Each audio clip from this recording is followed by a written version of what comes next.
58वा आत्मार्पण दिन आहे.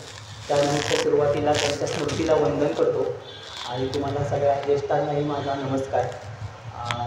आज मी सावरकर आणि अंदमान या विषयावरती 1-1.5 तास वगैरे असं जरा फोटो वगैरे दाखवून अंदमानचे असं बोलणार आहे, अनुभव माझा सांगणार आहे. नुकताच मी या फेब्रुवारी महिन्यामध्ये पार्थ बावस्कर आणि शरद पोंक्षे यांच्या बरोबरीने मला अंदमान बघण्याचं भाग्य मिळालं मला. तर त्याचं तिकडचे काही फोटोग्राफ्स आणि त्या संदर्भातले अनुभव माझे असं आजच्या व्याख्यानाचं स्वरूप आहे. 1 तासामध्ये सगळं अंदमान बघणं अवघड आहे, पण सावरकरांच्या रिलेटेड ज्या काही गोष्टी आहेत म्हणजे सेल्युलर जेल असेल आणि काही महत्त्वाच्या भारताच्या संदर्भाने घडलेल्या घटना ज्या अंदमानमध्ये आहेत, अशा 3 टप्प्यांमध्ये मी आपलं आत्ता मनोगत व्यक्त करणार आहे. सावरकरांबद्दल मला थोडंसं वाचन मी केलेलं आहे, मला त्यांच्याबद्दल आदर आहे, प्रेम आहे. माझ्यापेक्षा कदाचित तुमचं वाचन आणि अभ्यास जास्त असेल, त्यामुळे कदाचित माझ्याकडनं सावरकरांच्या बाबतीत सांगताना काही प्लस मायनस गोष्टी होती त्या तुम्ही समजून घेताल अशी आशा आहे. सुरुवातीला मला अंदमानची थोडीशी ओळख करून द्यायची, कारण आपल्या भारतातल्या लोकांना असं वाटतं की अंदमान हा आपल्या भारताचा भाग नाही आहे. अंदमानमध्ये जायला आपल्याला विजा लागतो की काय असं वाटतं आपल्या नॉर्मल लोकांना, पण आपल्या अंदमान हे आपल्या भारतातलं एक राज्य आहे. जसे मध्य प्रदेश असेल, गुजरात असेल, तसंच फक्त आपल्या भारतापासून 1150 ते 1200 किलोमीटर समुद्र पार केल्यानंतर अंदमान लागतं आपल्याला. तर भारताच्या पूर्वेच्या बाजूला अंदमान ही बेटं आहेत. अंदमानमध्ये साधारण 572 सरकारच्या रेकॉर्डनुसार 572 बेटं आहेत आणि ह्या सगळ्या बेटांचा समूह मिळून अंदमान आणि निकोबार हे आपण त्याला ओळखतो. ह्या बेटांना या अंदमानची साधारण लोकसंख्या जी आहे ती 3-3.5 लाखापर्यंत आहे. आपल्या पुण्याची लोकसंख्या आहे 25 लाख ते 28 लाखापर्यंत, पण अंदमान अगदी छोटंसं आहे म्हणजे आपल्या पुण्याच्या दृष्टीने सुद्धा, पण त्याला राज्याचा दर्जा आहे. आणि अंदमानला जायचं तर आपल्याला 2 मार्गांनी जाता येतं.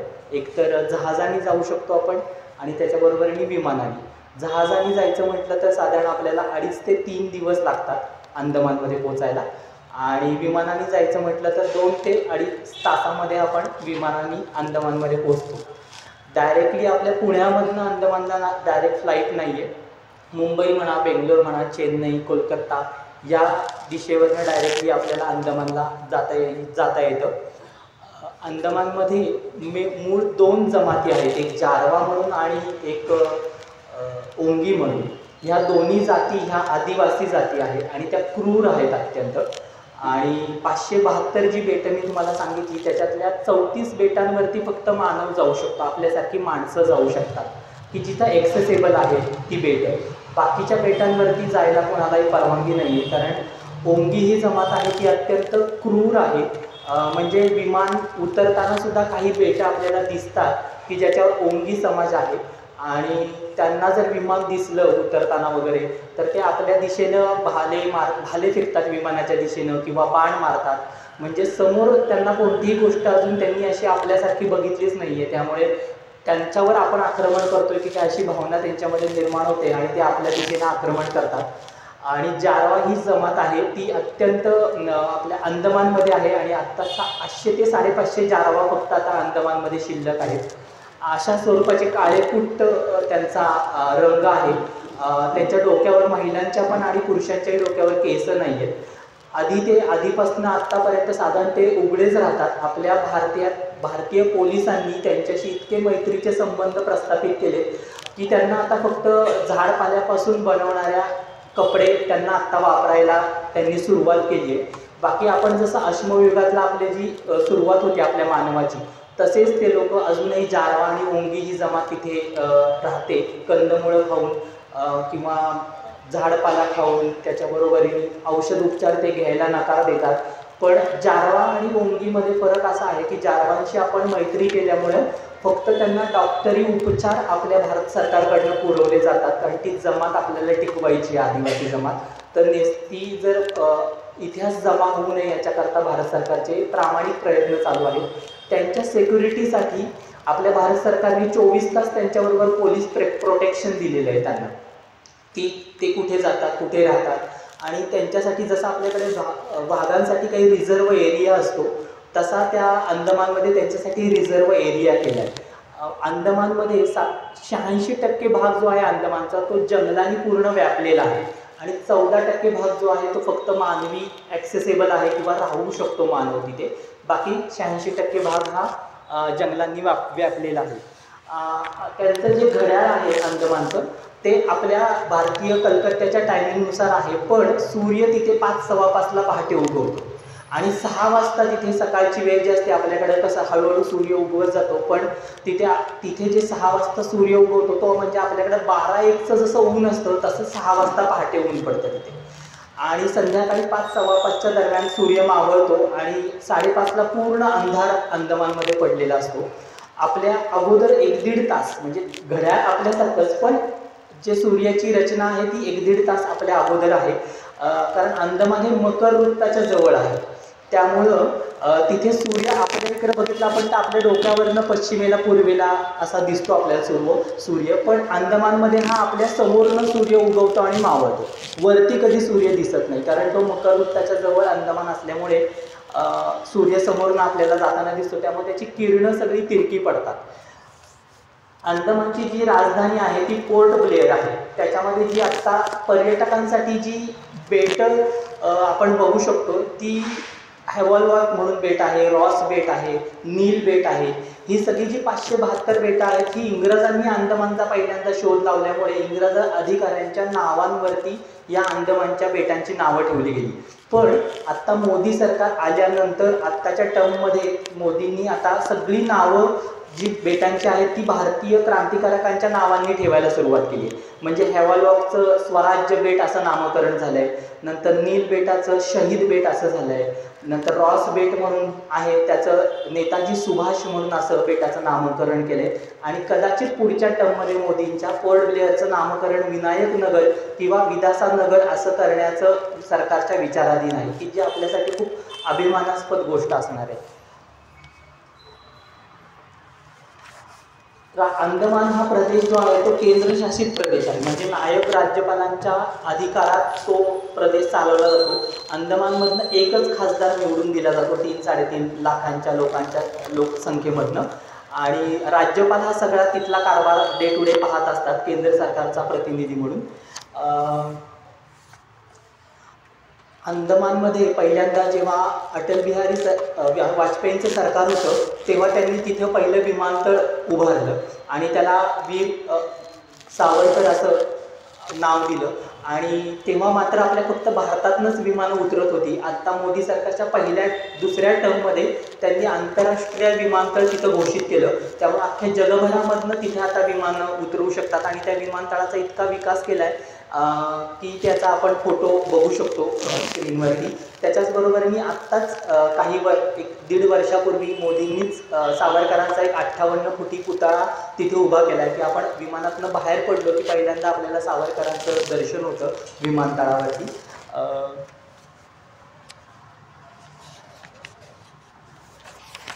1858मध्ये आपल्या इंग्रजांनी या अंदमान बेटांचा शोध लावला. म्हणजे 1858 साली पहिली कैद्यांची तुकडी घेऊन इंग्रज लोक त्या बेटावरती उतरले. तिकडचे जर समुद्रकिनारे तुम्ही बघितले तर सगळे निळेशार आहेत. म्हणजे आपल्या कोकणामध्ये किंवा ह्याच्यामध्ये आपण काळे वगैरे समुद्रकिनारे बघतो, पण असे समुद्रकिनारे नाही आहेत तिथे. आपण जसे जगभरामध्ये समुद्रकिनारे बघतो फोटोग्राफमध्ये वगैरे, तर तसे निळेशार आणि स्वच्छ पांढरी रेती असलेले समुद्रकिनारे आहेत. आणि त्यांचं आता निळे का दिसतात तिकडचे समुद्रकिनारे, तर त्याचं एक कारण मगाशी जे मी म्हटलं की तिथे सूर्याची किरणं जी आहेत ती सगळी तिरकी पडतात आणि त्या तिरक्या पडलेल्या समुद्रामध्ये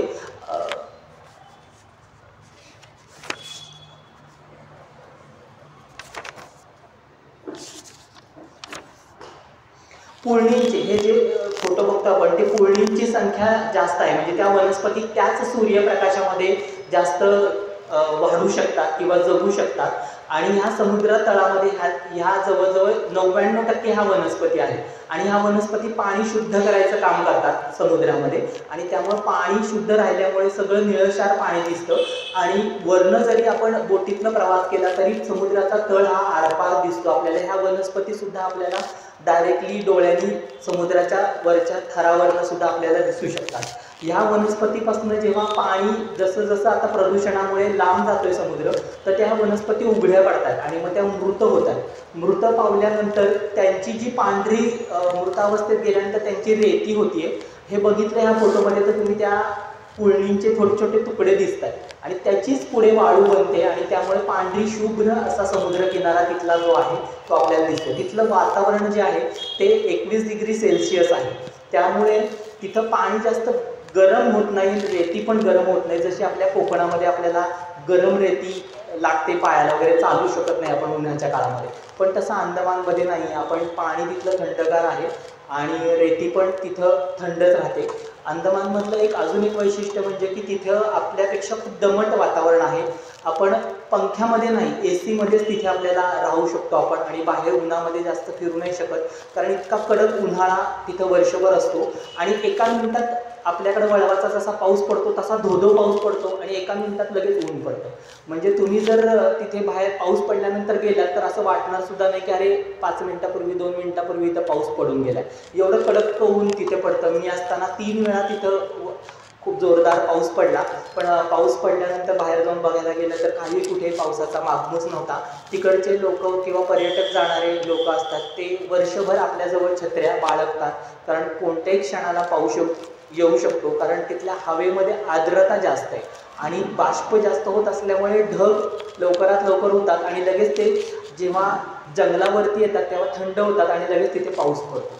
त्यामुळे वर्षाचे 12ही महिने तिकडे, जरी आपण म्हटलं की अंदमानामध्ये पहिला मान्सून दाखवलं होतं तरी पण अंदमानामध्ये वर्षभरच पाऊस असतो। फक्त अंदमानचे जी मान्सूनचे वारे असतात ते त्या आपल्या काळामध्येच तिकडे दाखल होतात। त्याच्यानंतर दुसरं आपण जरा थोडंसं समुद्रकिनाऱ्यांचे जे व्हिडिओ आहे किंवा समुद्रकिनाऱ्यांचे फोटो आहेत ते जरा बघूयात त्याच्यावरती।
त्या आत्ता शेवटच्या वाळू दाखवण्याचा उद्देश असा होता की त्याच्यामध्ये ज्या पुळणी मगाशी मी म्हटलं तर त्याच्या ज्या मृत होतात त्याचे तुकडे झाल्यानंतर ते लाटांबरोबर समुद्र किनाऱ्यावरती येतात, असं मगाशी तुम्ही बघितलं असेल तर ते कळलं असेल।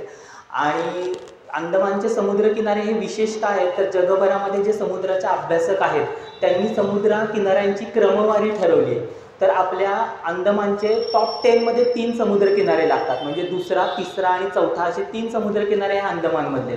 हा जो आपण आता समुद्र किनारा बघतोय तो राधानगरी बीच आहे।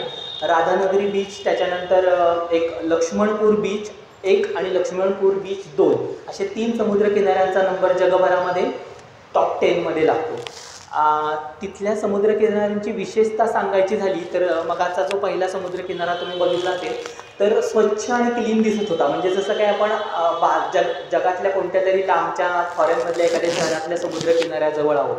तर भारत सरकारने तिथल्या समुद्रकिनाऱ्यांची इतकी चांगली काळजी घेतली आहे की बाहेर त्या समुद्रकिनाऱ्यांच्या नंतर लगेच घनदाट झाडी आहे आणि ते झाडांचा वाढलेला पाला सगळा पालापाचोळा त्या समुद्रामध्ये जायची शक्यता असते.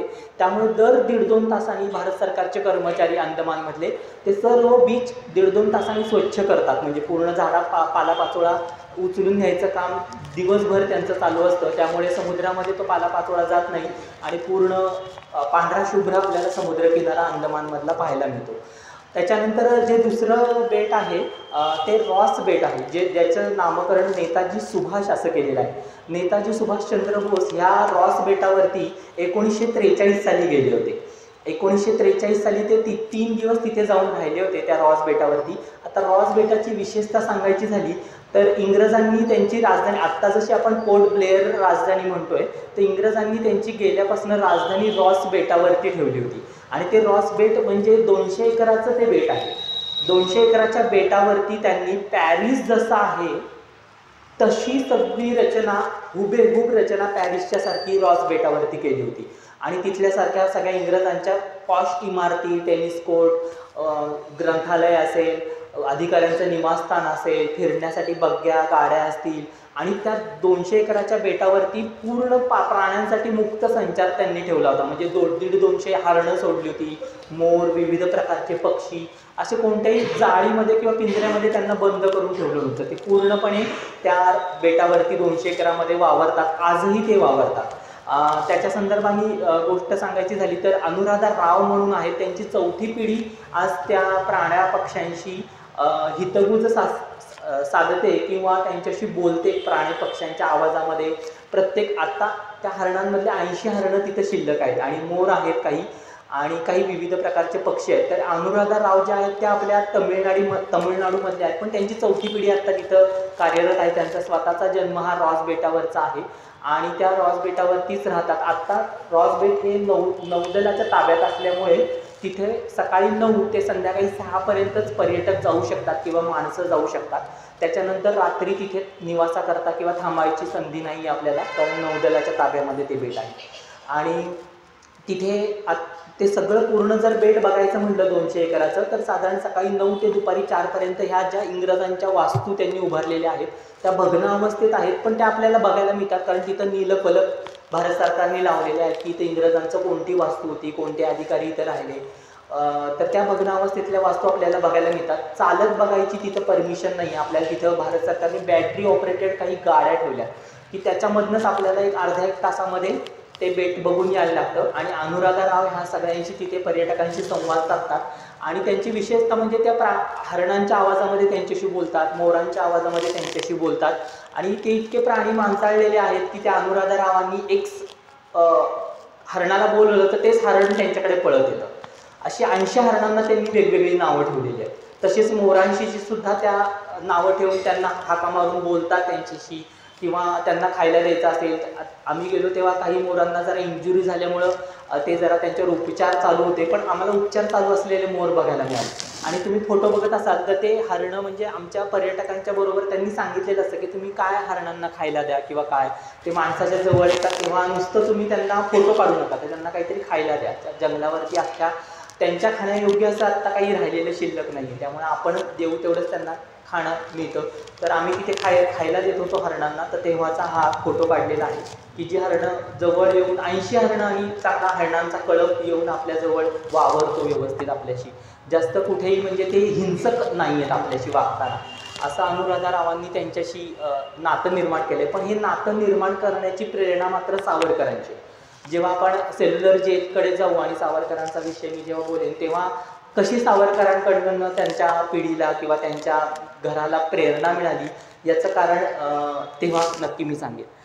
तर ह्या रॉस बेटाचं अजून एक वैशिष्ट्य म्हणजे आपले जेव्हा नेताजी सुभाष ह्या बेटावरती गेले होते तेव्हा 1943 साली भारत स्वतंत्र 1947ला झाला, पण त्याच्या आधी 1943लाच आपल्या नेताजी सुभाषांनी भारताचा ध्वज तिथं फडकवलेला होता पहिल्यांदा. म्हणजे पहिला ध्वज फडकवला तो नेताजी सुभाषांनी आणि रॉस बेटावरती फडकवला.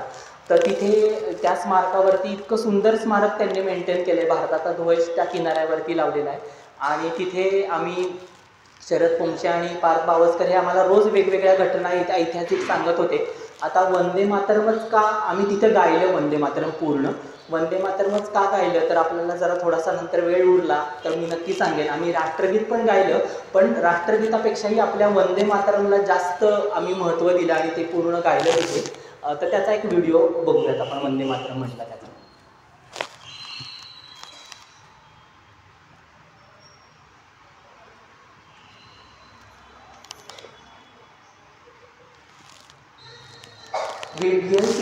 VLC मध्ये ओपन केलं तर उभं होतं.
केंद्र सरकारच्या ताब्यामध्ये हे सगळं अंदमान असल्यामुळं इतकं मेंटेन अंदमान ठेवलं केंद्र सरकारने की तिथे आम्हाला म्हणजे आम्ही जेव्हा वंदे मातरम म्हटलं तेव्हा सगळ्यांच्या अंगावर अक्षरशः शहारे उभे राहिले होते, कारण एक तो क्षणच वेगळा होता.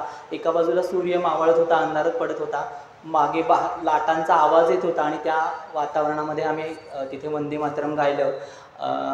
अंदमानमध्ये केंद्र सरकारच्या ताब्यामध्ये मी म्हटलं की असल्यामुळे इतकी शिस्त पण आहे की तिथे सामान्य नागरिकसुद्धा आपण आपल्या बघतो सिटीमध्ये पुण्यामध्ये की कोणी चालताना सुद्धा नियम पाळत नाहीत, पण अंदमानमध्ये चालणारे लोकसुद्धा झेब्रा क्रॉसिंगवरनं चालतात. कंपल्सरी सगळेजण हेल्मेट घालतात आणि तिथे अजून सिग्नल नाही बसलेले आहेत कुठल्याही रस्त्यांवरती. मॅन्युअल ऑपरेटिंग होतं वाहतुकीचं आणि तिथे बसेस पण आपल्या आत्ता इलेक्ट्रिक बसेस वातावरण मेंटेन करण्यासाठी जंगल टिकावं याच्याकरता केंद्र सरकारने इलेक्ट्रिक बसेस तिकडे सार्वजनिक वाहतुकीसाठी उपलब्ध करून दिल्यात. तर अशा वेगवेगळ्या गोष्टी अंदमानमध्ये अजून ह्याच्यापेक्षा बघण्यासारख्या आहेत. त्याच्यानंतर लगेच आम्ही सेल्युलर जेल पाहायला गेलो. सेल्युलर जेलला मगाशी मी म्हटलं त्याप्रमाणे 1858 साली इंग्रजांनी अंदमानचा शोध लावला आणि 200 कैद्यांची पहिली तुकडी 1858ला अंदमानच्या किनाऱ्यावरती समुद्र किनाऱ्यावरती उतरवली गेली. आता अंदमान का निवडलं सेल्युलर जेल तिथे बांधायचं असं इंग्रजांनी का ठरवलं, तर एक महत्त्वाचं कारण म्हणजे की एक तर भारत भूमीपासून लांब असलेला प्रदेश आणि जर भारतामध्ये बांधायचं ठरवलं तर कधीही भारतामध्ये हिंसक आंदोलनं होऊ शकतात क्रांतिकारकांना बाहेर काढण्याकरता आणि क्रांतिकारक लगेच बाहेर जेलमधनं येऊ शकतात. त्यामुळे त्यांना जास्तीत जास्त भारतभूमीपासून लांब ठेवणं आणि भारतामध्ये चाललेल्या कारवाया किंवा आंदोलनं हे क्रांतिकारकांना कळू नये आणि क्रांतिकारकांचा जो काही छळ हे करतायत हे बाहेर कळू नये याच्याकरता त्यांनी भारतभूमीपासून लांब अंदमानच्या ठिकाणी सेल्युलर जेल निर्माण करायचं ठरवलं होतं. 1858ला जेव्हा त्यांनी तिकडे अंदमानमध्ये लोकांना नेलं तेव्हा आपल्याला माहिती आहे की आपण जेव्हा इथं मेंढपाळ आपल्याकडे येतात तेव्हा आपल्या एखाद्या शेतामध्ये म्हणजे शहरातल्या लोकांना माहीत नाही पण खेड्यामध्ये जेव्हा लोकांना माहिती आहे की मेंढपाळ जेव्हा घेऊन जातात तेव्हा रात्रीचा मुक्काम करताना एखाद्या शेतामध्ये ते बाहेर अशी नेट जाळी लावतात आणि त्याच्यामध्ये मेंढ्यांना ठेवतात.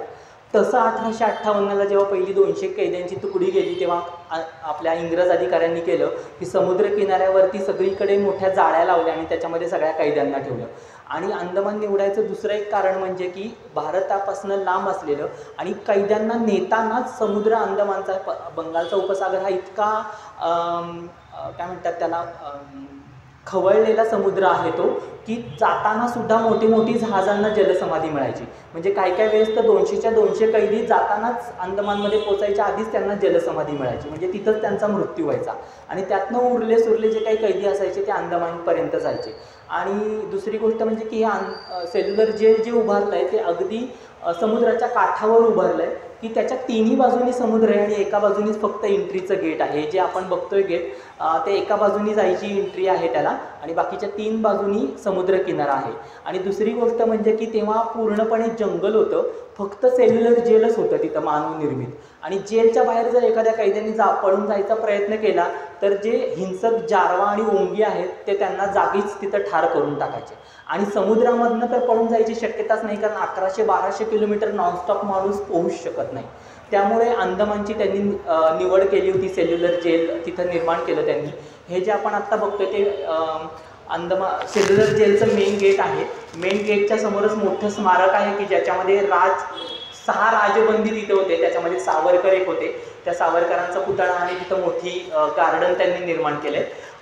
त्या गेटमधनं गेटच्या बाहेरचं हे राष्ट्रीय स्मारक का घोषित केलं याची माहिती थोडीशी तिथं सरकारने लावली आहे. त्याच्यामधनं आत गेल्यानंतर हा बाबाराव सावरकरांनी 4 ओळी त्या जेलच्या संदर्भात लिहिल्या होत्या की काळं पाणी का नाही आहे हे जेल, क्रांतिकारकांचं हे स्फूर्तिस्थान आहे, अशा ओळी त्यांनी तिथे लिहिलेल्या त्या मोठ्या अक्षरामध्ये गेटमधनं आत प्रवेश केल्यानंतर आपल्याला दिसतात. त्याच्या पुढे गेल्यानंतर पिंपळ वृक्ष आहे. म्हणजे पिंपळ वृक्ष हा 1858 सालापासनं हा एकमेव ह्या क्रांतिकारकांचा किंवा जेलमध्ये ज्या काही घटना घडल्या, क्रांतिकारकांचा जो छळ झाला, कोणकोणते क्रांतिकारक आले याचा एकमेव साक्षीदार हे पिंपळ वृक्ष आहे. तिथं जे ध्वनिचित्र मुद्रण होतं तेव्हासुद्धा रात्री जे ध्वनीचा कार्यक्रम आहे तर तेव्हासुद्धा त्याची सुरुवात अशीच होते की मी पिंपळ वृक्ष बोलतो आणि तो सगळी कथा सांगतो सेल्युलर जेलची की कोणकोणते कैदी आले, त्यांना कसा त्रास दिला. आणि त्याचा नीलफलक पण त्या झाडाच्या खाली लावलेला आहे सरकारने की त्याची कोणत्या साली तो लावला गेला, त्यांनी कोणकोणत्या घटनांचा साक्षीदार आहे तो, असा फलक त्या झाडाच्या खाली लावलेला आहे. आणि खरंच नतमस्तक होण्यासारखं ते झाड आहे, कारण त्या सगळ्या गोष्टी अनेक क्रांतिकारकांचे मृत्यू या झाडाने पाहिलेत, हाल बघितलेले आहेत. त्यामुळे म्हणजे काय म्हणतात त्याला, हा अंदमानात गेल्यानंतर हा आपण विसरू शकत नाही हा पिंपळ वृक्षाला. त्याच्या पुढे गेल्यानंतर अमर ज्योती आहेत. जसं आपल्या इंडिया गेटला अमर ज्योती आहे की ज्या 24 तास प्रज्वलित असतात, तशाच ह्या अमर ज्योती क्रांतिकारकांच्या हातातली मशाल आणि ती 24 तास प्रज्वलित ठेवायचं सरकारनी ठेवलेल्या आहेत. याचा इतिहास कदाचित तुम्हाला सगळ्यांना माहिती असेल की मणिशंकर अय्यरांनी या संदर्भात ह्या ज्योती हटवायचं आणि त्या विझवायचं संदर्भातली काही विधानं केली होती आणि त्या बंद पण केल्या होत्या. पण नंतर परत जेव्हा BJPचं सरकार आलं तेव्हा त्या पुनर्स्थापित व्यवस्थित घुमट वगैरे करून त्याचं छान स्मारकाला सुशोभित अशा त्यांनी आतमध्ये गेल्यानंतर ह्या डावीकडे आणि उजवीकडे अशा 2 ज्योती 24 तास प्रज्वलित केलेल्या आहेत. हे जे आपण बघतोय पूर्ण अंदमान सेल्युलर जेलचं ही प्रतिकृती आहे. सेल्युलर जेल हे 7 विंग्समध्ये निर्माण गेलेलं होतं. प्रत्येक विंगमध्ये 100पेक्षा जास्त कोठड्या होत्या. सावरकर ज्या कोठडीमध्ये होते त्याच्यामध्ये जवळजवळ 125 ते 128 कोठड्या होत्या. मेन जी पुढची इमारत आहे पांढरी, ती मेन मगाशी जे गेट तुम्हाला दाखवलं त्या गेटमधनं आपण आत जाऊ शकतो. पुढची जी सगळी इमारत आहे ती प्रशासकीय इमारत आहे. सगळे अधिकारी लोक जे आहेत, जेलचा जो प्रमुख अधिकारी आहे किंवा त्यांना झोपायची वगैरे व्यवस्थासुद्धा ह्याच विभागामध्ये त्यांनी पुढची जी पांढरी इमारत दिसते त्याच्यामध्येच होती.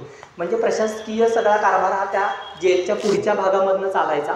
आणि त्याला 7 आरे आहेत, तुम्ही बघितले असतील तर त्याच्यामध्ये. आणि त्याच्यातले आता फक्त त्या पांढऱ्या इमारतीच्या मागची एक विंग आणि उजव्या बाजूला एक विंग दिसते, ती विंगच, ह्या 2च विंग आता आपल्याला बघायला मिळतात. बाकी सगळ्या 5 विंग ज्या आहेत त्या दुसऱ्या महायुद्धाच्या काळामध्ये आणि भूकंपाच्या काळामध्ये सगळ्या पूर्ण नेस्तनाबूत झाल्यात, की जिथं आता मानव म्हणजे आपल्यासारखे माणसांनी घर बांधून राहायला सुरुवात केली. त्यामुळं सरकारने ह्या पुढची इमारत आणि मागच्या 2 विंग्स ह्या राष्ट्रीय स्मारक घोषित केलंय. त्यामुळे कोणतीही तिथे ॲक्टिव्हिटी करताना केंद्र सरकारच्या परवानगीशिवाय करता येत नाही आपल्याला. तर ह्या 2 विंग तुम्ही बघितलं ह्या जेलची रचना कशी आहे, तर प्रत्येक आरी जी आहे त्या जेलची, तर त्याची मागची बाजू ही प्लेन पूर्ण भिंत आहे आणि प्रत्येकाला एक एक त्या कोठडीला खिडकी आहे. त्या असं कर्सर जिथे फिरवतोय तो त्याच्यावरनं कळेल तुम्हाला की पुढच्या इमारतीला जी आहे ती पूर्ण मागे भिंत आहे, त्याला फक्त खिडक्या आहेत आणि त्याची पुढची जी बाजू आहे ती गॅलऱ्यांची आहे. म्हणजे ही अशी निर्मिती करण्यामागचं इंग्रजांचं धोरण असं होतं की एका विंगमधल्या कैद्यांनी दुसऱ्या विंगमधल्या कैद्यांना बघता कामा नाही, कोण कुठे आहे कळता कामा नाही कोणाला. त्यामुळे पुढे पूर्ण प्लेन भिंत, त्यांनी जरी कोठडीतनं बघायचं म्हटलं तरी त्यांना फक्त भिंत दिसेल, बाकी कोणी दिसणार नाही. आणि ह्या मागच्या विंगची ती पूर्ण गॅलरी अशी त्यांनी रचना केलेली होती. आणि प्रत्येक दोन विंगच्या मध्ये जी मोकळी जागा आहे त्याच्यामध्ये घरं दिसत आहेत तुम्हाला काही. तर त्या घरांमध्ये जेव्हा त्यांना काही कालावधीनंतर म्हणजे जेल सेल्युलरला नेल्यानंतर प्रत्येक कैद्याला 8 महिने त्या कोठडीतनं बाहेरच काढायचे नाहीत इंग्रज लोक. कोठडीमध्ये 8 महिने एकदाही त्यांनी बाहेर यायचं नाही. म्हणजे काय म्हणतात त्याला, आपले कोणतेही आंघोळ करायला शिशू करायला कशालाही ते बाहेर काढायचे नाही. त्यांच्यासाठी त्याला ना वाडगी द्यायचे. जर ती भांडी भरली तर दुसऱ्या दिवशी सकाळी जोपर्यंत ते अधिकारी साफ करत नाहीत तोपर्यंत ते साफसफाई होणार नाही, त्याच्यातच त्यांनी राहायचं. आणि पाण्यासाठी सुद्धा त्यांना दिवसभरात फक्त 2 वाडगे मिळायचे. ते 2 वाडगेच फक्त दिवसभरात त्यांनी पाणी प्यायचं, अजून लागलं तर ते दुसऱ्या दिवशी पर्यंत मिळायचं नाही त्यांना. त्याच्याबरोबरनी ह्या पूर्ण सेल्युलर जेलमध्ये 7 संग्रहालय आहेत वेगवेगळ्या प्रकारची. 7 संग्रहालय म्हणजे कोणती, तर इंग्रज अधिकाऱ्यांनी ह्या जेलची निर्मिती का केली, कशी केली, कुणाकडनं बांधून केली, नंतर सुरुवातीच्या काळामध्ये हे जेल कसं होतं, कैद्यांचे कपडे कसे होते, इंग्रजांचे कपडे कसे होते, त्याच्याबरोबरीने सगळे जे तिथं शिक्षा दिल्या जायच्या त्याचं एक स्टॅच्यू असलेलं एक संग्रहालय आहे. त्याच्याच बरोबरीने ज्या सावरकरांनी आपल्या सगळ्या कैद्यांसाठी जी भारतातनं पुस्तकं मागवली स्वतःसाठी, ती पुस्तकं अजून तिथे त्यांनी जतन करून ठेवली. त्याचं ग्रंथालय तिथं सेल्युलर जेलमध्ये अजूनही त्यांनी जतन केलेलं आहे. अशी 7 वेगवेगळ्या प्रकारची संग्रहालय आपल्याला जेलमध्ये बघायला मिळतात. ही जी आपण आत्ता टोपी बघतोय ती इंग्रज अधिकाऱ्यांची त्या काळाची टोपी आहे. इंग्रज अधिकारी जे वापरत होते. पुढचा फोटो हे आपल्या कैद्यांचे कपडे आहेत, पांढरे कपडे. त्याच्या बाजूला तुम्ही बघताय ते बिल्ले आहेत त्यांच्या गळ्यामध्ये घातले जायचे ते बिल्ले. पुढचा हे जेलर अधिकाऱ्यांचे कपडे आहेत, त्यांचा बेल्ट आहे, त्यांचे काळे कपडे आहेत आणि त्यांना एक वेगवेगळ्या प्रकारचे ऑरेंज कलर जो दिसतोय ते त्यांना वेगवेगळ्या प्रकारच्या टोप्या ज्या द्यायचे, ह्या शिपाई लोकांची टोपी त्यांनी तिथं जतन करून ठेवलेली आहे.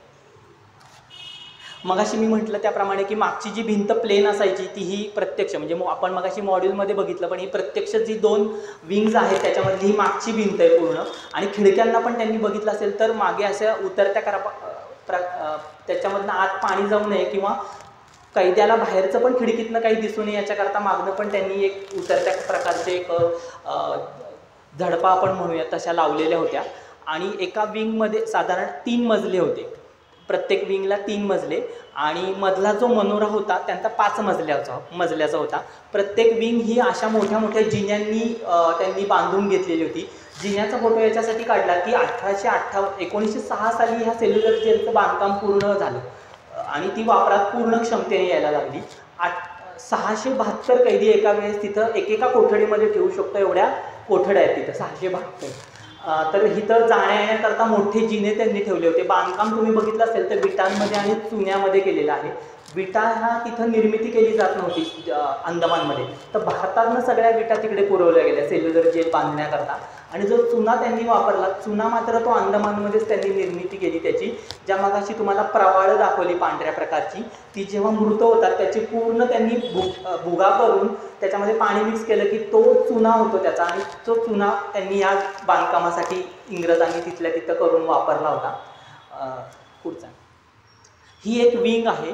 तुम्ही बघितलं असेल तर शेवटचा माणूस किती छोटा दिसतोय. म्हणजे एका मजल्यावरती जवळजवळ 60-70 कोठड्या अशा प्रत्येक विंग त्यांच्या मजल्यावरती कोठड्या होत्या आणि ही जी विंग आहे ती गुलाबी प्रकारची आपल्याला दिसते, पण आता ही भारत सरकारने सावरकरांसाठी जतन केलं आहे एक विंग, त्यामुळे ती गुलाबी दिसते आपल्याला. त्यांनी एक विंग जी आहे ती पूर्वीच्या काळी जसं इंग्रजांचं जेल होतं तशाच टाईपमध्ये ठेवली. हे बघितलं असेल तर हे जे आहे ते जुन्या काळातलं जे एक विंग आहे तसंच त्यांनी ठेवलेलं आहे. इथं जायला आपल्याला आत जाता येत नाही, पण जे सावरकरांची जी कोठडी आहे तिथे मात्र आपण जाऊ शकतो. ती सगळ्या आणि कोठड्या ओपन असतात, कुठलीही कोठडी बंद नाही आहे. आणि पुढे तिथल्या जी जेलची जी प्रत्येकाची जी कोठड्यांची दारं आहेत ते जेलचं जे मधलं दार आहे त्याच्या मागे 2 विटांचं बांधकाम, पुढे 2 विटांचं बांधकाम आणि मध्ये त्या जाळी असलेलं एक गेट आणि त्याच्या बाजूला परत 2 विटांचं बांधकाम तुम्हाला दिसते आणि बाजूला कडी आहे त्याची. म्हणजे जेलला कडी नव्हती तर ती बाजूला कडी होती, कारण कोणताही कैद्याने कुलूप फोडू नये किंवा कडी उघडायचा प्रयत्न करू नये याच्याकरता हात त्यांचा पोचला नाही पाहिजे याच्याकरता त्यांनी एवढ्या लांब कड्या ठेवल्या होत्या. आणि त्या कड्यासुद्धा अशा आहेत की त्या कडीचा कोंडा हा पार त्या गेटपर्यंत त्याचा आडवा गज आहे की कडी इकडनं उघडली की तरच तो भिंतीत जाईल तो गज आणि मग ती दार उघडेल आतलं. आणि ते गज पण एवढे जाड गज आहेत आणि कुलपं पण त्याला मोठी लावली जायची जेणेकरून ते उघडलं नाही पाहिजे त्यांनी. त्याच्याबरोबरीने त्यांना जे जेवण द्यायचे तर जेवणसुद्धा ते त्यांच्या दारामधनं द्यायचे नाहीत. त्याच्यासाठी त्या कडीच्या बाजूला अजून एक त्यांनी असा कोनाडा केला आहे, त्याला लोखंडी दार आहे. त्या लोखंडी दारातनंच त्यांना त्यांचं ताट आतमध्ये सरकवलं जायचं. म्हणजे त्यांना बाहेर त्यांनी यायचंच नाही दिवसभरामध्ये. यासाठी असं दुसरं एक त्यांनी असं काय म्हणतात ताट देण्यासाठीचा एक वेगळा कोनाडा केलेला आहे. सावरकरांची कोठडी जी आहे ती एकदम त्यांनी शेवटची कोठडी ठेवली होती, 123 नंबरची कोठडी. म्हणजे आपण भारतीय म्हणा किंवा महाराष्ट्रातले लोक आपण इतके भाग्यवान आहोत की एवढे हजारो कैद्यांना अंदमानामध्ये नेलं गेलं, पण एकमेव आपल्याला सावरकरांची कोठडी कोणती आहे, कोणत्या नंबरची आहे हे फक्त आपल्याच म्हणजे भारतातल्या आणि आपल्या महाराष्ट्रातल्या लोकांना जास्त त्यांच्याबद्दल प्रेम आहे. याचा अभिमान असला पाहिजे की त्यांचीच कोठडी आपल्याला बघू शकतो आपण आणि कोणती आहे हे आपल्याला कळू शकतं माहिती. कारण इतर जे अनेक हजारो कैदी होते त्या एकाचीही कोठडी आपल्याला कळत नाही की कोणाला कोणत्या कोठडीमध्ये ठेवलं होतं. आणि त्यांचे फोटोग्राफ्स काय आहेत, आत्ता फोटोचं एक त्यांनी नवीन संग्रहालय तिथं उभं केलं आहे, पण कोणत्या कोठडीत कोणता कैदी होता हे आपल्याला माहीत नाही. सावरकरांमुळे हे आपल्याला कसं कळालं तर माझी जन्मठेप हे सावरकरांनी तिथनं आल्यानंतर पुस्तक लिहिलं आणि ह्या पुस्तकामध्ये सगळ्या नोंदी आहेत आणि त्यामुळे आपल्याला कळालं की 123 नंबरची सावरकरांची कोठडी होती. आणि सावरकरांची कोठडी जी भिंतीला शेवट ठेवली होती त्यांनी त्याला मात्र 2 ग्रिल केलेत त्यांनी. हे पुढचं एक ग्रिल दिसतंय तुम्हाला की सावरकरांच्या कोठडीसमोर जो 24 तासाचा अधिकारी इंग्रज अधिकारी आहे तो सुद्धा फेऱ्या मारताना त्यांनी त्यांच्या कोठडीसमोर जायचं नाही, म्हणजे त्यांनी माणसांना बघू नये कुठल्याच याच्याकरता 2 तिथं ग्रिल बांधलेत. हा एक पहिला ग्रिल आणि आतमध्ये जेव्हा आपण रूममध्ये जातो त्यांच्या खोलीमध्ये जातो कोठडीमध्ये जातो तिथला एक ग्रिल. आणि 10 बाय 8ची किंवा 4ची साधारण एक खोली आहे. ह्या खोलीमध्ये भारत सरकारने त्या काळामध्ये इंग्रजांनी एक त्यांचा फोटो काढून ठेवलेला होता की ज्याच्यावर कमला हे काव्य, म्हणजे आपल्याला माहिती आहे की सावरकरांनी भिंतीवरती सगळी काव्य लिहायला सुरुवात केली होती तेव्हा, तर त्याच्यातलं कमला हे काव्य जे महत्त्वाचं आहे ते कमला हे काव्य आणि त्याच्याबरोबरनी सावरकरांचा असलेला फोटो तो आपल्याला तिथं त्यांच्या खोलीमध्ये बघायला मिळतो. सावरकरांची प्रतिमा एकमेव, म्हणजे मगाशी मी म्हटलं त्याप्रमाणे अख्ख्या जेलमध्ये कुठल्याही क्रांतिकारकांचे फोटो कुठल्याही कोठडीमध्ये नाही आहेत. एकमेव सावरकर ही अशी व्यक्ती आहे की ज्यांचा कोठडीमध्ये त्यांचा फोटो ठेवण्यासाठी केंद्र सरकारची परवानगी आहे. त्या फोटोच्या समोर तुम्ही बघताल तर 2 वाडगे दिसत आहेत. तेव्हाचे त्यांनी वाडगे सावरकरांच्या खोलीमध्ये आवर्जून, पुढच्या फोटोमध्ये ते चांगले दिसतात. इथं ते खाली ते वाडगे दिसत आहेत 2 तुम्हाला की जे तेव्हाचे त्या सरकारने आपल्या तिथं जतन करून ठेवले त्यांच्या फोटोसमोर. आणि त्यांना झोपायला पोतच असायचं एक आणि पांघरायला सुद्धा पोतच असायचं, म्हणजे दुसरे काही वस्त्र त्यांना दिली जायची नाही. पुढचं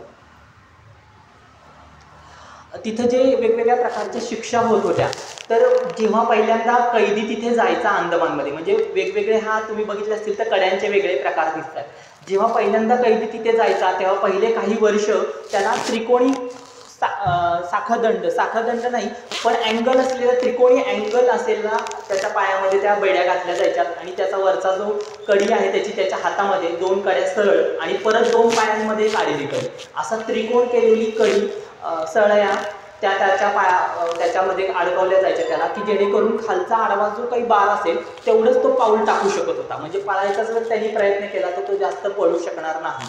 असा पहिल्यांदा गेल्यानंतर काही दिवस त्यांना असे, आणि त्या जड सळया आपल्याला तिथे दिसतात, म्हणजे गेल्यानंतर फोटोवरनं तसा अंदाज येणार नाही. दुसऱ्या फोटोमध्ये आपण बघितलं असेल तर आडवी पायाची खालची सळई नाही आहे बघा, फक्त उभ्या 2 हातामध्ये 2 पायामधनं घातलेल्या सळया आहेत, की जेवढा हातातला भाग आपल्या पुढे जाईल तेवढीच ती पाऊल टाकू शकतो कैदी तो. आणि तिसरं जे आहे त्याच्यामध्ये कमरेला साखळदंड बांधलाय आणि हात पायामध्ये पण साखळ्या आहे. म्हणजे त्याच्यामध्ये इझिली माणूस त्याला जेवढा पाऊल टाकायचा तेवढं तो टाकू शकतो. म्हणजे ही थोडीशी जेव्हा त्यांची एक 4-5 वर्ष 10 वर्ष होतील एखाद्या कैद्याची, तेव्हा त्यांना कुठेतरी ह्या साखळदंडांमध्ये आणलं जायचं. तोपर्यंत नाही तर ह्या पहिल्या 2 कड्यांमध्ये त्यांना जास्तीत जास्त जखडलेलं ठेवलं गेलं. त्याच्याबरोबरनी बाजूला जे तुम्ही बघता एक पोत्यासारखा ड्रेस दिसतोय, तर तो गोंडपाटाचा, म्हणजे आपण जे म्हणतो पोत्याचं जे गोंडपाट असतं त्याच्यासारखा ड्रेस त्यांनी तिथे शिक्षा देण्याकरता कैद्यांना वापरला. जेव्हा कैद्यांना वेगवेगळी शिक्षा द्यायच्या, म्हणजे त्या 2 विंग्स आपण बघितल्या, तो 2 विंग मधला जो भाग होता त्याच्यामध्ये शिक्षा देण्यासाठी मात्र त्यांना खाली आणायचे त्या सगळ्या कैद्यांना 8 महिन्यानंतर 10 महिन्यानंतर. तर तिथे शिक्षा दिल्यानंतर त्यांना जे कोलू फिरवायला लावायचे, ती शिक्षा पूर्ण नाही झाली, किंवा दोर वळायची जी शिक्षा होती ती नाही पूर्ण झाली, तर त्यांना चापकाचे फटके बसायचे मागणं. त्याचे चापकाचे फटके बसल्यानंतर वेगवेगळ्या जखमा व्हायच्या त्यांना. आता जखमा झाल्यानंतर तो साधा सुती ड्रेस त्यांना घालायला द्यायचे नाही, तर हा ड्रेस त्यांना घालायला द्यायचे. म्हणजे जखमांवरती तो कसा घासला जाईल आणि त्यांना अजून कशा वेदना होतील याची पुरेपूर काळजी इंग्रजांनी घेतली होती. पुढच्या भागामध्ये आपण बघू शकतो की हा मगाशी मी म्हटलं त्याप्रमाणे की चापकाचे फटके मारताना पण त्यांनी इंग्रजांनी इतकी काळजी घेतली की माणूस चापकाचा फटका मारल्यानंतर पुढे सरकू शकतो. मग जेवढा चापकाचा फटका त्याला जोरदार लागला पाहिजे तेवढा बसणार नाही, म्हणून त्यांनी पुढे लोखंडी अँगल करून घेतला होता, त्रिकोण, की त्याचे दोन्ही हात वर बांधले जायचे. नंतर कमरेच्या भागापाशी पूर्णपणे लोखंडी एक पट्टी, नंतर पाय त्याचे सरकू नये म्हणून खाली सुद्धा आडवी एक पट्टी, की जेणेकरून तो त्याला झोपवलं तर मागणं रपारप त्याला जोरदार फटके बसतील, अशी रचना त्यांनी लोखंडाची तिथं करून घेतली होती इंग्रज अधिकाऱ्यांनी. आणि शिक्षा देताना मात्र त्यांना त्यांच्या कैद्याच्या वेशात कधीच शिक्षा दिल्या नाही, फक्त कमरेला पंचा, बाकी सगळे ड्रेस त्यांनी काढून ठेवायचे. आणि त्याच पंचावरती त्यांनी सगळ्या जे कोलू फिरवायचं असेल तर कोलूला पण खाली बघितलं असेल तर तुम्ही 2 लोखंडी तिथे जड वजनं दिसत आहेत. आणि हा लोखंड आत्ता आपण बघतोय तो फक्त प्रातिनिधिक स्वरूपात मूर्ती आहे, पण पुढे कोलू आहे दाखवणार आहे मी तो, की जो प्रॅक्टिकली तेव्हाचा कोलू आहे लोखंडाचा. हे सगळ्या गोष्टी ह्या लोखंडाच्या असतात. आणि ह्या लोखंडामध्ये त्या कोलूचं जे भांडं आहे त्याच्यामध्ये ओला नारळ फोडून त्याच्या शेंड्यांसकट त्याच्यामध्ये टाकला जायचा आणि तो ओला नारळ फिरवला जायचा. आणि मग त्याच्यातनं 1-2 थेंब पाऊण तेल निघायचं. त्यांना कालावधी दिला जायचा कैद्यांना, की 4 तासामध्ये तुला एवढं पाऊण तेल काढलंच पाहिजे, आणि नाही मिळालं तर मागणं चापकाचे फटके. असं डे टू डे तिथं कैद्यांना अशा शिक्षा दिल्या जायच्या. पुढच्या हा जो आहे तो दोर वळायचा स्टॅच्यू आहे, की पहिल्यांदा ओला नारळ फोडायचा त्यांनी, तो चोथा करण्यासाठी बाजूचं ते काळा जो आपण काय त्याला म्हणता येईल की ते चोथा करण्याकरता ते वापरलं जायचं. आणि ते पूर्ण त्या शेंड्यांचा चोथा झाल्यानंतर मग हातावरती त्यांनी दोऱ्या वळायच्या. आणि ते दोऱ्या वळताना सुद्धा हातांना इतक्या वेदना व्हायच्या की त्यांनी सांगितलेलंच की एवढा फुटाचा दोर एवढ्या तासामध्ये झालाच पाहिजे, आणि तेवढा त्यांना करायला लागायचा, नाही तर वेगळ्या अजून त्याच्यापेक्षा क्रूर शिक्षा किंवा अजून चापकाचे फटके त्यांना मिळायचे त्याच्यातनं. त्यामुळं हाताने वळायचा दोर असा एक स्टॅच्यू आहे. त्याच्या पुढे हा प्रॅक्टिकल जो लोखंडी मी मगाशी म्हटलं त्याप्रमाणे हा कोलूला लोखंडाचा, की ज्याला लोखंडी साखळदंड लावला आहे, त्याला एक वजन आहे आणि तो पूर्ण मागे हाताने ढकलायचा आणि त्याच्यामध्ये भरलेलं सगळं ओलं नारळाचं जे करवंटे असतील किंवा नारळ असेल तो त्याच्यामध्ये टाकला जायचा. तो जागचा हलायचा नाही त्या कैद्यांना. मग हल्ला नाही की मागणं चापकाचे फटके. मग ते थोडासा आपण सावरकरांच्या काही सिनेमांमध्ये बघितलं असेल तुम्ही की कसं त्यांची छळवणूक करून की फटका दिला की मग ते थोडंसं ते पुढं सरकायचे, भाऊ फटका अजून त्यांनी मारू नये म्हणून. तर अशा प्रकारचा एक कोलू तिथे ठेवलेला आहे. सावरकरांची जी कोठडी मी तुम्हाला म्हटलं की 123 नंबरची कोठडी होती, तर त्या कोठडीच्या समोरच त्यांनी फाशीचं घर ठेवलं. म्हणजे फाशीचं घर आधीच होतं, पण सावरकरांना मुद्दामून त्यांनी फाशीच्या घरासमोर ठेवलं होतं, जेणेकरून म्हणजे सावरकरांची जी स्वयंप्रेरणा होती ती कशी नकारात्मक भावना होईल त्यांची, रोज कैद्यांची फाशी देताना त्यांना कसे किंचाळण्याचे आवाज येतील, किंवा जे काही दया करण्याकरता ते कैदी इंग्रजांच्या पुढे हातपाय पसरायचे, ती वेदना त्या सावरकरांपर्यंत पोहोचेल याच्याकरता ते फाशीघर हे सावरकरांच्या कोठडीसमोरच त्यांनी ठेवलं होतं. या स्टॅच्यूमध्ये तुम्ही बघताल तर हे समोर जे कर्सर मी दाखवते ते फाशीघर आणि त्याच बाजूला 3ऱ्या मजल्यावरती सावरकरांची पहिली कोठडी असं समोरासमोर ठेवलं होतं की जेणेकरून सगळे आवाज सावरकरांच्या कोठडीपर्यंत जातील. आणि त्या कोठडीचा व्हिडिओ एक फोटोमध्ये नाही मावत, त्यामुळे एक व्हिडिओ काढलाय, तर तो बघूयात आणि मग त्याच्यानंतर पुढे बोलतो परत.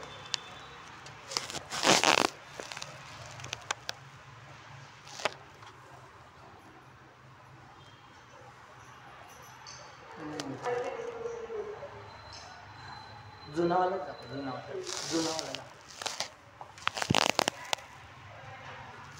त्याचं होईपर्यंत सांगतो की एका वेळेस 3 कैद्यांना फाशी दिली जायची. फाशीचे दोर बांधलेले आहेत तिथे तेव्हाचे आणि त्याच्या खाली एक प्लॅटफॉर्म आहे लाकडी की त्याच्या खाली तळघर आहे, म्हणजे बॉडी लटकली तर ती त्या तळघरामध्ये लटकली जाईल अशा पद्धतीची तिथली रचना आहे. आणि त्याचा एक बाजूला दांडा आहे की ती दांडा ओढल्यानंतर ती मागची खालची त्या कैद्यांच्या खालची फळी सरकेल आणि त्याच्यावरती बॉडी खाली जाईल. आणि प्रत्येक काय म्हणतात त्याला फाशीच्या खाली त्यांनी असे एक मार्किंग करून ठेवलेत की त्याच भागामध्ये त्या कैद्याने उभं राहायचं जेणेकरून ती फळी बरोबर त्याच्या खाली जाईल दांडा ओढल्यानंतर. अशी तिथलं फाशीघर आहे. आणि फाशीघराच्या खाली तळघरामध्ये पण आपल्याला जाता येतं, पण त्या तळघरामधलं पण वातावरण इतकं म्हणजे सांगू नये पण असं नकारात्मक आहे की तिथं आपल्याला कळतं की अरे इथं काहीतरी भयानक वातावरण दिसतं ह्या कोठडीमध्ये, कारण वेगळ्याच एक प्रकारचा वास आहे त्या कोठडीमध्ये. आणि तेच तुम्ही बाहेर आलात त्या कोठडीतनं की काहीही तुम्हाला असं जाणवत नाही की इथं कोठडी आहे वगैरे. अशी मृत तिथे म्हणजे फाशी दिल्यानंतर त्यांना खाली सोडून ठेवायचे काही काळ, तर ती कोठडी तिथे बघायला मिळते आपल्याला. हे थोडंसं तिरका व्हिडिओ आहे पण तो आपल्याला बघू शकतो आपण त्याच्यामध्ये. हा जो मगाशी मी म्हटलं तो मगाचा खटका आहे की जो ओढल्यानंतर हे पांढरे जे मार्किंग केलेले आहे त्याच्यावर कैद्यांना उभं करायचं आणि मग ते खटका ओढल्यानंतर ते खाली जायचं पूर्ण आणि त्याच्यामध्ये बॉडी तळघरामध्ये लटकली जाईल अशी त्याची रचना आहे. आणि मगाशी सांगायचं एक राहून गेलं माझ्याकडनं की आम्हाला शरद पोंक्षे आणि पार्थ बावस्करांनी असं सांगितलं होतं की आम्ही 130 लोक एकत्र गेलो होतो. कोठड्या इतक्या मोठ्या प्रमाणात आहेत तिथे आणि त्या सगळ्या उघड्या आहेत. तर त्यांनी आम्हाला सांगितलं की सावरकरांच्या कोठडीमध्ये तुम्ही जाऊन आल्यानंतर प्रत्येकाने एकेका कोठडीमध्ये दरवाजा लावून कोठडीचा अर्धा तास किमान बसायचा आहे आणि मोबाईल वापरायचा नाही अजिबात. तर आपण त्या कोठड्यांमध्ये बसू शकत नाही असं इतर कोठड्यांमधलं वातावरण आहे. पण तेच जर आपण सावरकरांच्या कोठडीमध्ये गेलो तर असं एक आपल्या मनाचंच एक वेगळी म्हणजे अनुभूती आपल्याला अनुभवायला मिळते की आपण जेव्हा देवाच्या गाभाऱ्यात कसं जातो तेव्हा आपल्याला एक असं सकारात्मक आणि छान उत्साह वाटतो आपल्या मनाला. तसं सावरकरांच्या कोठडीमध्ये गेल्यावर वाटतं. आणि इतर कोठड्यांमध्ये गेल्यानंतर मात्र इतक्या आपल्या मनाची अवस्था एका क्षणात निराशाजनक होते. हे म्हणजे मी सांगून तुम्हाला नाही कळणार, ते प्रत्यक्ष अनुभवावं लागेल. आणि ते मी अनुभवलं अर्धा तास, म्हणजे अर्धा तास तर बसूच नाही शकलं कोणी इतर कोठड्यांमध्ये. 5-10 मिनिटामध्ये लोक त्या कोठड्यांमध्ये बाहेर येत होते. इतकं म्हणजे त्या कैद्यांची मानसिकता त्या कोठड्यांमध्ये अजूनही तशी आपल्याला अनुभवायला मिळते. आणि तीच सावरकरांच्या कोठडीमध्ये मात्र अनुभवायला मिळत नाही, कारण सावरकर हे अशी व्यक्ती होती की एक स्वयंप्रेरणाच त्या माणसाला म्हणजे दैवी शक्तीच म्हणायला काही हरकत नाही, कारण ते इतके सकारात्मक होते. 1910 साली त्यांना पहिली जन्मठेप झाली. दुसरी जन्मठेप लगेच 1-2 महिन्यात दुसरी जन्मठेप झाली. म्हणजे काही वेळेला हसू येतं आणि इंग्रज अधिकाऱ्यांचं, आणि म्हणजे हसायचं का तर एका माणसाला एका आयुष्यासाठी 2दा जन्मठेप दिली या लोकांनी. एक माणूस कसा काय 2दा जन्मठेप भोगू शकेल. पण त्याच्यामागचा त्यांचा दृष्टिकोन काय होता तर जी एक जन्मठेप आहे 25 वर्षाची त्याच्यामध्ये जे काही हाल अपेष्टा शिक्षा दिल्या जायच्या ह्या माणसाला 2 वेळा उपभोगायला लागल्या पाहिजेत एका आयुष्यामध्ये, म्हणून त्याला 2 वेळा जन्मठेप असं त्यांच्या भाषेमध्ये त्याचा अर्थ होता. म्हणजे पण त्यांना म्हणजे 1911 साली सावरकर तिकडे गेले. 1922 साली ते सुटले. आणि आत्ताच्या ह्या 22 साली 100 वर्ष पूर्ण झाली. सावरकर अंदमानातनं सुटून भारतामध्ये आले आणि त्याच्यानंतर परत 2 वर्ष त्यांना आपल्या येरवड्याच्या कारागृहामध्ये ठेवलं होतं. त्याला आत्ताच जानेवारीमध्ये आपल्या 2024 साली 100 वर्ष पूर्ण झाली. त्यानिमित्त सावरकरांची एक अभिवादन यात्रा पण आपल्या येरवडा जेलमधनं निघाली होती. आणि त्याच्यामध्ये पण मला सहभागी व्हायची संधी मिळाली होती. त्यामुळं वेगवेगळ्या गोष्टी मला अनुभवता आल्या. सेल्युलर जेलच्या संदर्भाने अजून सांगायचं म्हणजे सावरकरांनी सेल्युलर जेलमध्ये असतानासुद्धा महत्त्वाच्या काही गोष्टी केल्या. म्हणजे मगाशी मी म्हटलं की इतकं नकारात्मक इतर कैद्यांचं मानसिकता होती, तरी पण हा माणूस सकारात्मकतेनं जगत होता. 1937 साली सावरकरांना पूर्ण मुक्तता मिळाली. म्हणजे 1924 साली जरी ते कारागृहातून सुटले असतील तरी 1924 ते 1937पर्यंत ते स्थानबद्धतेमध्ये होते. म्हणजे एका घरामध्ये, एका खोलीमध्ये त्यांना स्थानबद्ध केलेलं होतं. म्हणजे टोटल जवळ त्यांना 27 वर्षाची शिक्षा झाली. म्हणजे एक जन्मठेप पूर्ण त्यांनी भोगली आणि त्याच्यावरती परत 4-5 वर्ष त्यांना शिक्षा भोगावी लागली. 1937 साली ते पूर्ण मुक्तता त्यांची झाली आणि मग ते समाजकारणामध्ये किंवा राजकारणामध्ये भाग घेऊ शकले. पण तरीही पण त्या काळामध्ये 27 वर्ष जेलमध्ये राहूनसुद्धा बाहेर आल्यानंतर त्याच ताकदीने सावरकरांनी काम केलं. सामाजिक काम असेल किंवा आपण वेगवेगळं जे काही जातीभेद निर्मूलनाचं काम असेल, हे त्याच पूर्ण ताकदीने, म्हणजे तेवढी त्यांच्यामध्ये सकारात्मक ऊर्जा भरलेली होती किंवा त्यांनी ती निर्माण केलेली होती. हे मला पुन्हा पुन्हा सांगायचं आहे, कारण आपण आपल्या आत्ता करोनाच्या काळामध्ये बघितलं की 1 महिनासुद्धा आपण घरामध्ये राहू शकलो नाहीत. टी व्ही, मोबाईल सगळं जवळ असून सुद्धा हा माणूस 27 वर्ष एकलकोंडा राहिला आणि परत माणसांमध्ये आल्यानंतर सुद्धा परत त्याच ताकदीने त्यांनी काम करायला सुरुवात केली होती भारताच्या स्वातंत्र्यासाठी. तर ही खूप म्हणजे त्यांच्याकडनं पॉझिटिव्ह गोष्ट आहे आपल्याला घेण्याकरता. सावरकरांचा जो बिल्ला त्यांना घातला गेला होता, ज्या वजनाचा होता, तो बिल्ला आम्हाला तिथे सगळ्यांना आपल्या शरद पोंक्षेंकडनं भेट दिला गेला. ह्या बिल्ल्यावरती असं लिहिलं आहे की सेल्युलर जेल अंदमान 32,778 हा सावरकरांचा कैदी क्रमांक होता.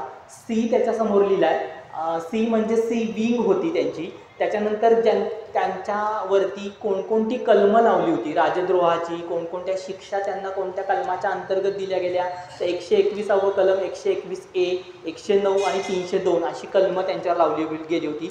त्यांचं संपूर्ण नाव, त्याच्याखाली 50 वर्ष म्हणजे 2 जन्मठेपेच्या शिक्षा आणि कोणत्या सालापासून कोणत्या सालापर्यंत सावरकरांना शिक्षा तिथे मिळणार आहे.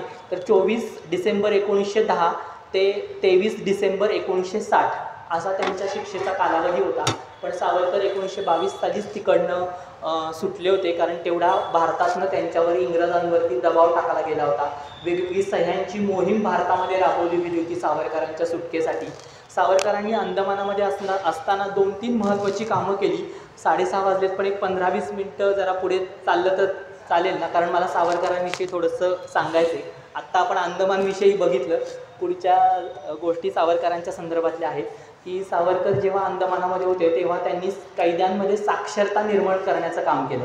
म्हणजे मी मगाशी जे म्हटलं तुम्हाला की सावरकर अंदमानामध्ये जायच्या आधी धर्मनिरपेक्ष होते, सर्व धर्म समभाव मानणारे होते, हिंदू, मुस्लिम सगळे असे मानणारे होते. पण अंदमानामध्ये गेल्यानंतर मात्र त्यांनी पहिलं कोणतं काम केलं असेल तर सर्व धर्मांचे ग्रंथ, धर्मग्रंथ जे आहेत ते तिथे वाचण्याचं काम त्यांनी केलं. म्हणजे ख्रिश्चनांचा बायबल असेल, कुराण असेल, आणि ते ग्रंथ वाचल्यानंतर त्यांना असं कळालं की प्रत्येक धर्मामध्ये असं छाती ठोकपणे लिहिलं आहे की दुसऱ्या धर्मातली लोकं आपल्या धर्मामध्ये घ्या आणि त्याच्यासाठी काहीही तुम्हाला करायला लागलं तरी चालेल. म्हणजे आपण जो दहशतवाद म्हणतोय किंवा जिहाद म्हणतोय मुसलमानांच्या भाषेमध्ये, तर हे त्यांच्या धर्मग्रंथामध्ये असं लिहून ठेवलेलं आहे.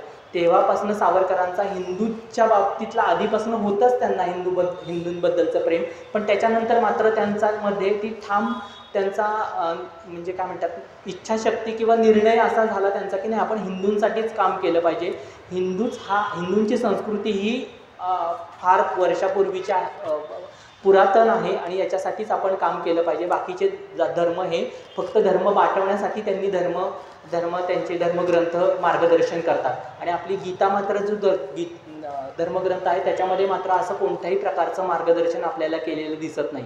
हे धर्मग्रंथ वाचून झाल्यानंतर त्यांनी जो महत्त्वाचं एक काम केलं त्याच्यामध्ये, कैदी तेव्हा सावरकर जायच्या आधी अंदमानामध्ये त्यांना सापाचे आणि पालीचे तुकडे जेवणामधनं दिले जायचे सगळ्या कैद्यांना जेवणाकरता.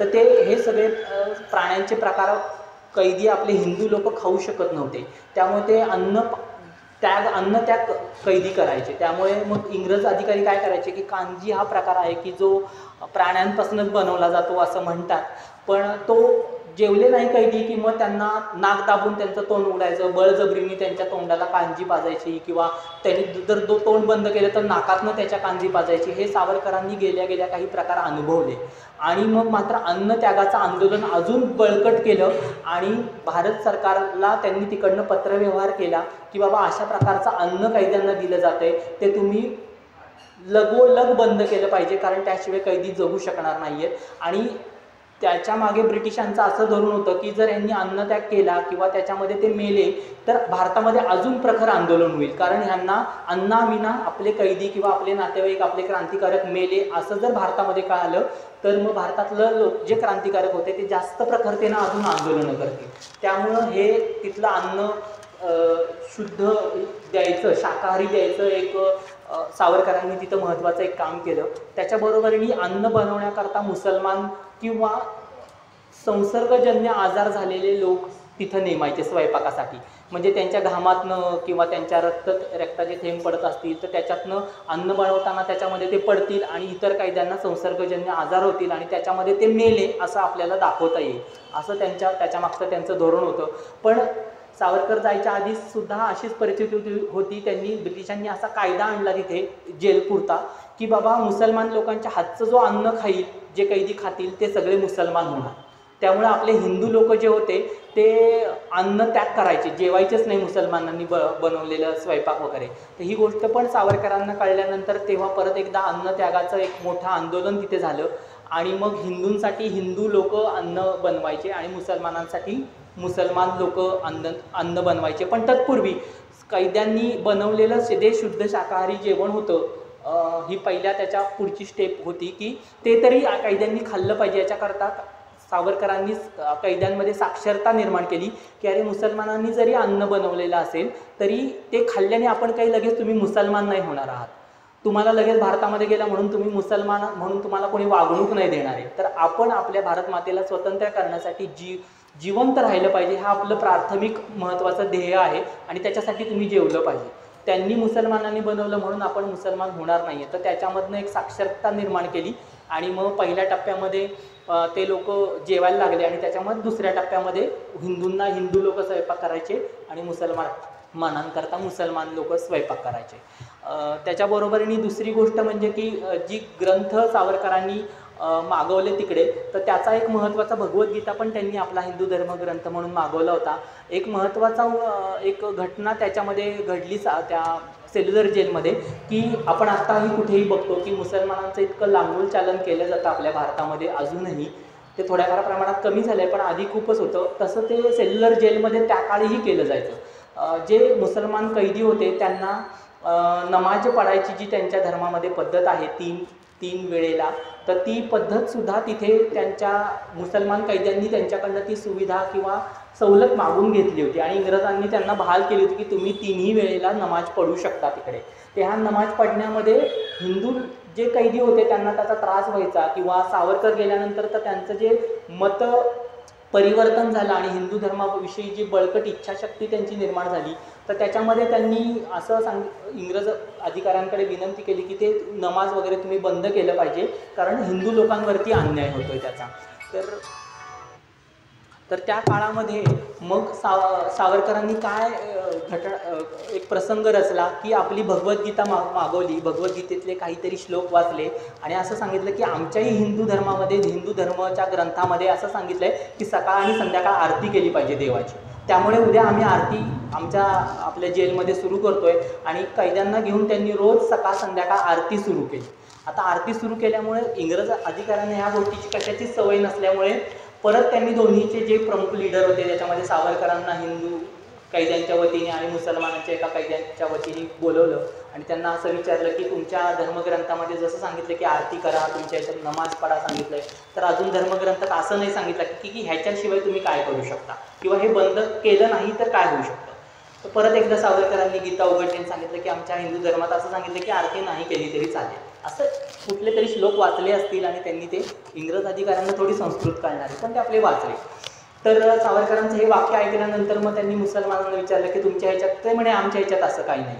तर मग इंग्रजांनी त्या काळी असा निर्णय दिला की बाबा हे बंद करू शकता तर तुम्ही बंद करू शकता, उद्यापासून नमाजही होणार नाही आणि आरतीही होणार नाही. तेव्हापासून ते दोन्ही प्रकार तिथले जेलमधले बंद झाले. असं एक सावरकरांनी तिथं मोठं काम केलं. त्याच्याचबरोबरीने असं सावरकरांबद्दल बोललं जातं अजूनही, म्हणजे की सावरकरांनी माफीनामा मागितला जेलमधनं सुटण्यासाठी, की बाबा दयेचा अर्ज केला. असं एक आपल्या आत्ताच्या समाजामध्ये खूप मोठं सावरकरांच्या विरोधातलं एक षडयंत्र आहे. आणि एक त्यांनी स्थानबद्धतेमध्ये असताना मला पेन्शन सुरू करा, आणि पेन्शन घेत होते इंग्रज सरकारकडनं सावरकर, असं एक उठवलं जातं आहे आत्ताच्या समाजामध्ये. तर त्या दोन गोष्टीचा संदर्भ असा आहे की सावरकर हे स्वतः बॅरिस्टर होते, त्यामुळं जेलच्या संदर्भातले इंग्रजांचे सगळे कायदे सावरकरांना जायच्या आधीच त्यांना माहिती होते, बॅरिस्टर वकील असल्यामुळे.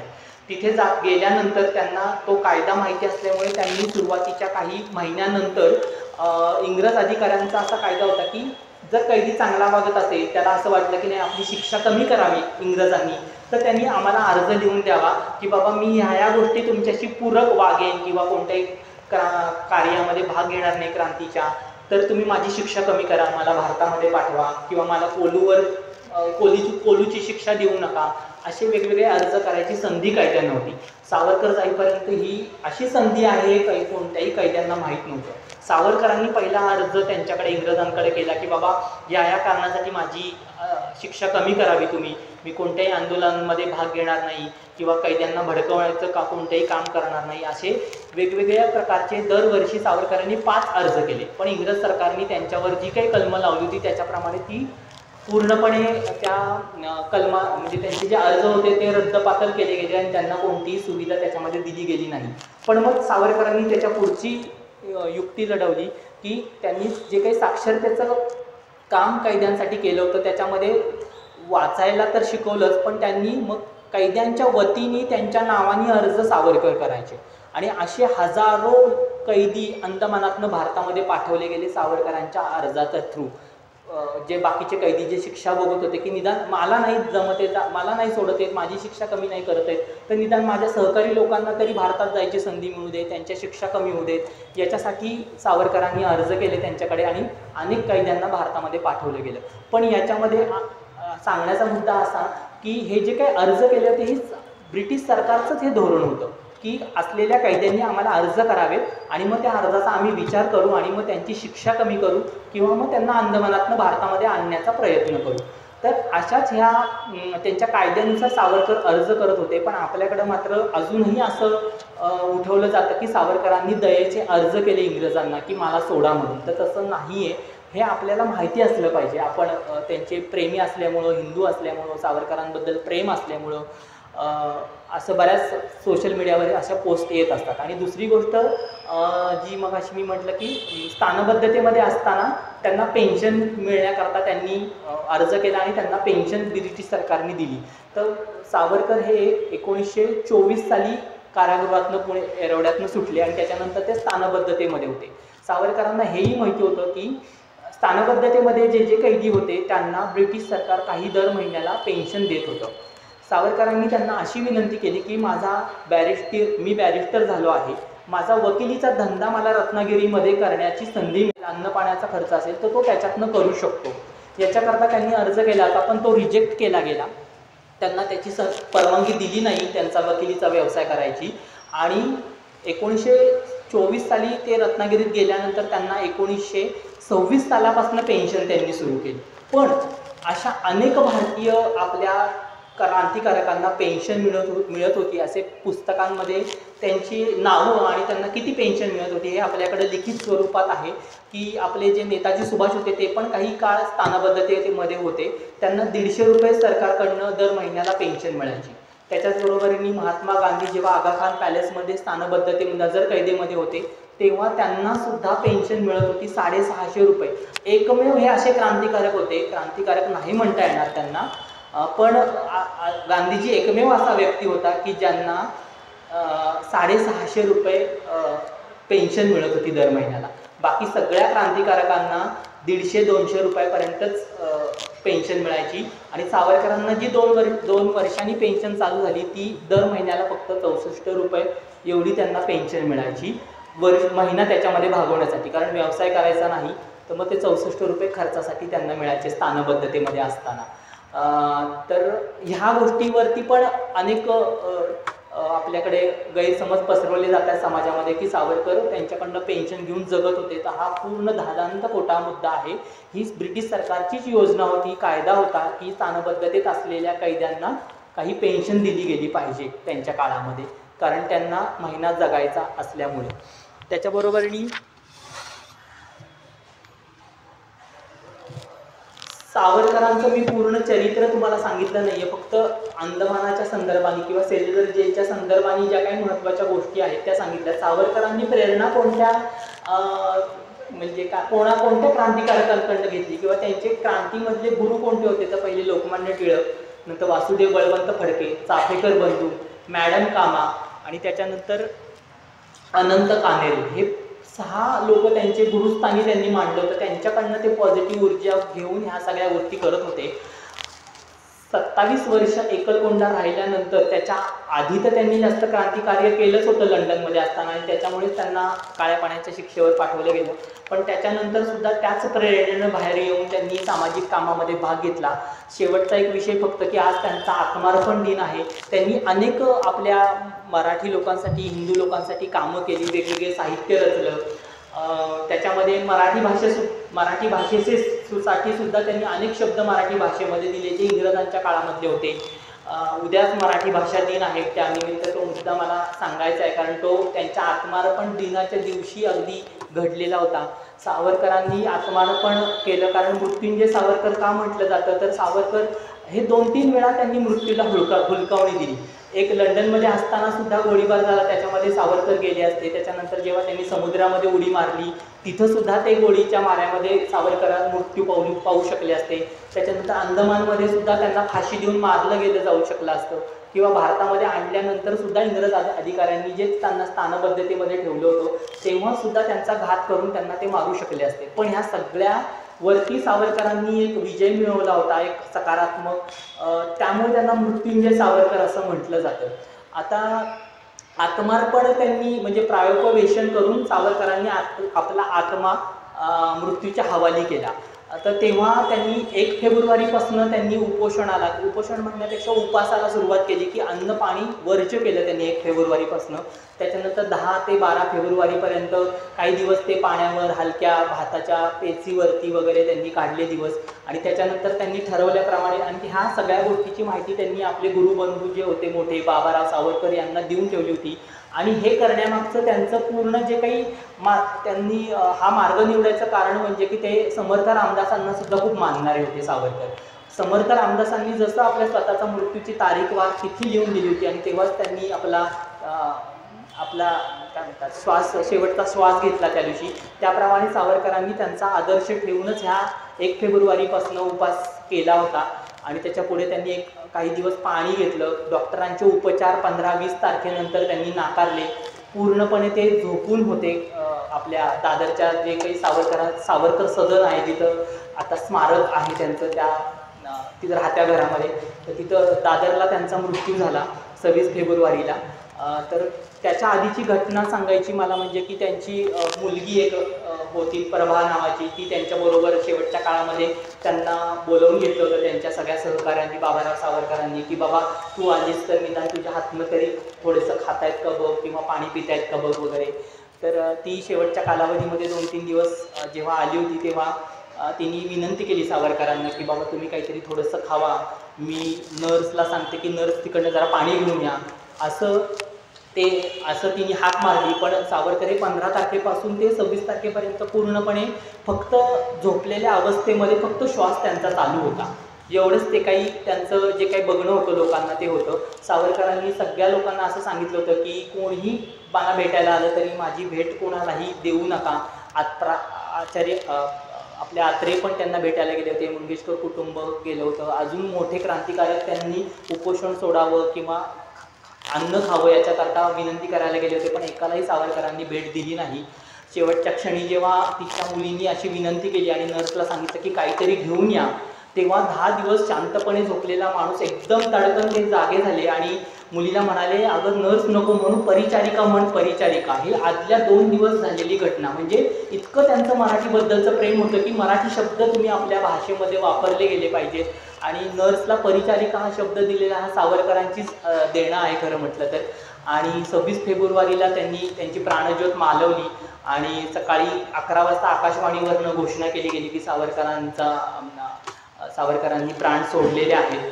त्याच्यानंतर व्ही शांताराम जे दिग्गज आपले जे दिग्दर्शक होते, मोठा त्यांचा स्टुडिओ होता आणि व्ही शांतारामांनी आपल्या भारत सरकारला अशी विनंती केली शेवटच्या दिवशी.